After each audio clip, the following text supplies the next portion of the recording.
What's going on, guys? Coming back to you again with the Barbells and BJJ podcast with your host, Mr. George Cresswell.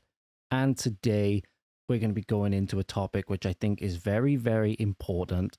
And it revolves around the mindset that I think is really, really positive, and the mindset that people should have when it comes to dieting, when it comes to going through gaining phases, and how a lot of people can make mistakes when it comes to this mindset and allow themselves to be derailed by things that happen in the short term, and as a result they can end up negatively impacting the long term. The inspiration for this comes from a conversation I had with a good friend of mine earlier on today, and also a reel that I posted on my Instagram, which is at coaching_by_GC if you want to go check it out. And the reel, which I'll go through first, talked a little bit about muscle hypertrophy, the pursuit of muscle hypertrophy or muscle growth, gaining muscle mass, which I think is a common goal for most that go to the gym. I think it's very, very common. It can be for whatever reason. It can be for the health benefits that come along with being stronger and having more muscle mass, helping combat type 2 diabetes. If you think about it, muscle is one of the primary sites for glucose uptake out of the bloodstream. So as a result, resistance training has been proposed to be very, very effective with regards to managing type 2 diabetes and stuff like that. Whether it's just to look good, when you look yourself in the mirror, again, whether it's to improve your health alongside a weight loss goal, whether it's you want to, perform on a bodybuilding show one day, or it's in accordance with your goals of being the strongest you can be on a given day for a powerlifting competition, whatever the end goal is, whatever the end event is, muscle hypertrophy is a very, very common goal for a lot of people that go to the gym. But a lot of people aren't comfortable with the reality, the unavoidable physiological reality that is maximal muscle growth occurs as a result of a sustained energy surplus alongside hard training, alongside maximizing your protein intake, 2 to 2.5 grams of protein per kilogram of body mass per day, stuff like that, making sure that you're training hard, lifting heavy weights, trying to progressively overload wherever you can, and making sure you recover well, sleep well. All of this stuff goes into maximizing muscle hypertrophy. But the problem a lot of people have with the sustained energy surplus is if you're a glutton like me, it's great because I like eating food. But the uncomfortable reality is no matter how slow you take this process, no matter how, small your surplus is, because a calorie surplus doesn't mean you have to go thousands of calories above your maintenance requirement. It can be, a small amount of energy above your maintenance requirement every single day. But the unavoidable reality is that this process means that you will gain body fat. It's unavoidable. Body fat stores will increase as a result of a calorie surplus. And a lot of people aren't prepared for this. A lot of people aren't willing to stay in this realm for sustained periods of time, because I think a lot of it comes down to social pressure, especially with regards if you're a trainer and stuff like that. A lot of the judgments, a lot of the perceptions people will have of you will be on how you look, and oftentimes that means that the person who is leaner, who has more veins, or stuff like that, even if they aren't as knowledgeable, even if they don't have any knowledge at all, even if they're not that strong, but they look visually appealing to people, people will often believe them over the person who may know more, who's stronger, who's been training longer, but simply because at that time they don't quote unquote look as good on a visual analysis, to our visual perception, they'd be less inclined to listen. And there's a lot of social pressure that comes along with that.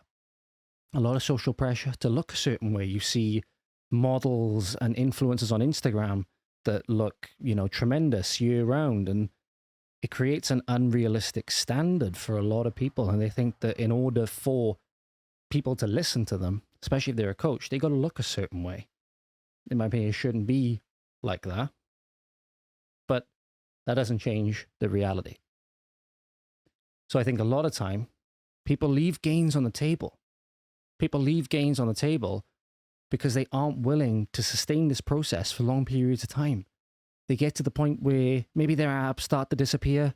Maybe the bicep veins start to not get as prominent as they were, a couple of weeks ago. And they think, no, I can't deal with this. And they go straight back. And a couple of weeks after they started, they're back to where they started. And sure, they may be happier in the short term because, they're leaner, they might prefer the way they look in the mirror temporarily. But if they'd sustained that for a longer period of time, the next time they come back to their cutting phase, they might look significantly better. I think that's a hump that a lot of people don't get over, and as a result, they don't end up achieving their potential. And that brings us to something which we talked about today.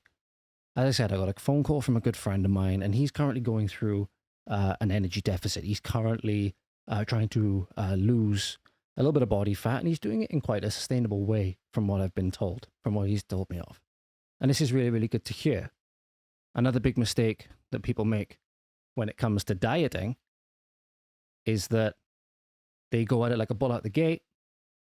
They don't take care for the amount of time that it's going to take to lose X amount of weight. And as a result, they end up crashing because they've gone at it too fast, and they end up going straight back up like they're on a yo-yo.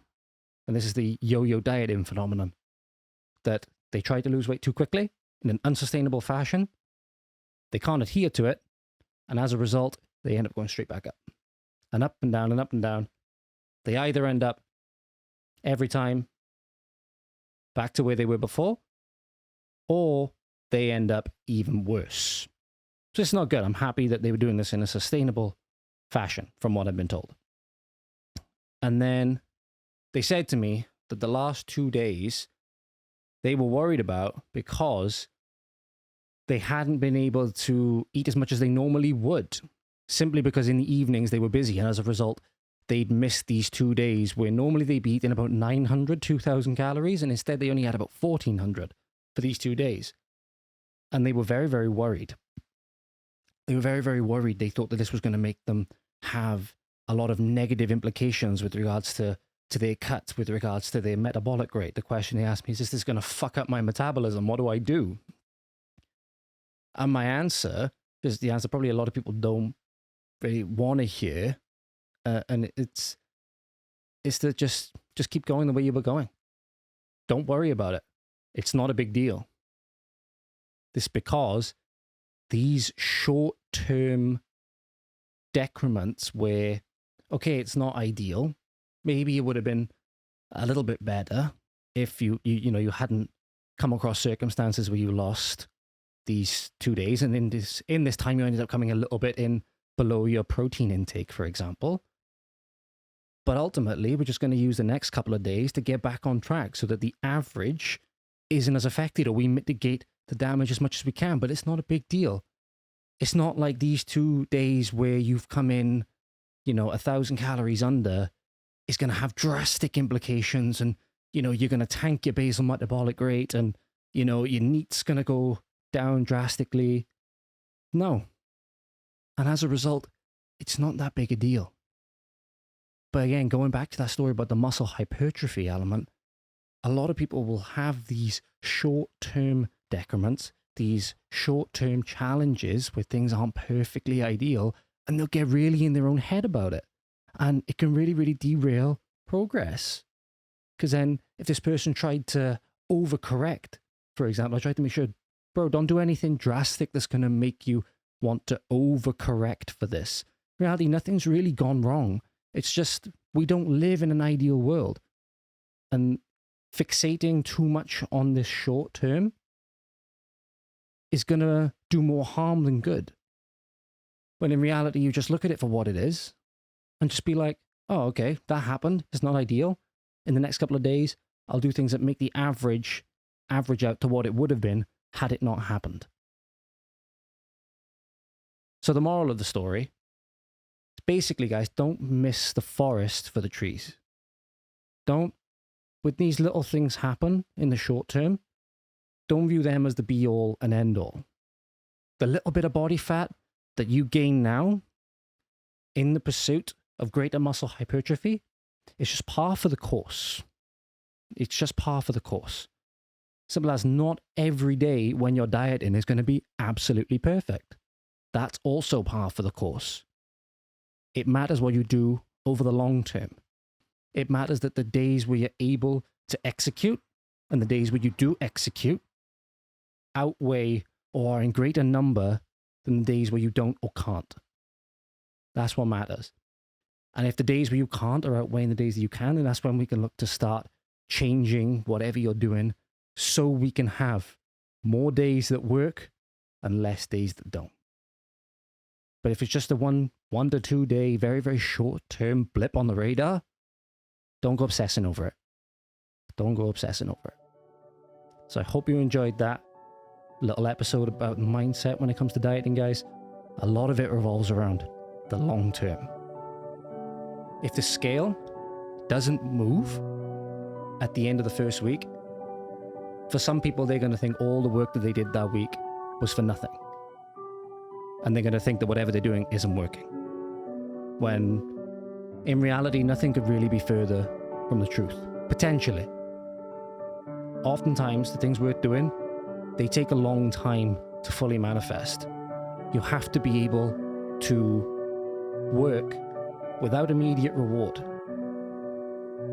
Then when the reward does come, it will be far greater than anything you would have had you simply just prioritized the short term over the long term. So have a good day, guys. I hope you enjoyed. Hopefully catch you very, very soon. Out.